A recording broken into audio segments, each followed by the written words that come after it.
So if you and I and your husband and my wife, we go out for a cup of coffee somewhere along the Champs-Elysees, and I ask you, what is well-being?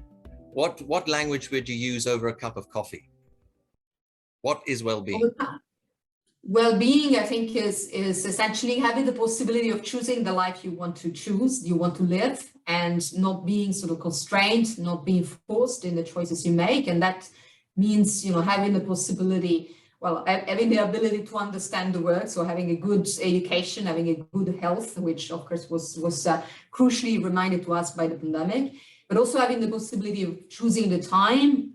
So being completely sort of mastering your time, being free of using the time you want in the way you want, and spending that time with the people you love. Before we get to sustainability and then the trust lab and then trust, you said one of the indicators of well-being is being free to spend time with people that you love. So how do you capture that type of language in a spreadsheet? Now, I'm being a little bit unfair because we're sitting having a cup of coffee with each other, right? So you've used language that fits a cup of coffee. But now I'm asking you perhaps to go a little bit back to the spreadsheet. How do you capture those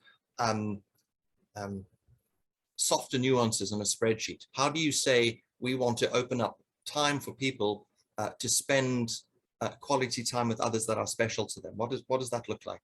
So there are a couple of ways we do that. One is this: we just look at the numbers of free hours that people can enjoy once they have finished the job. So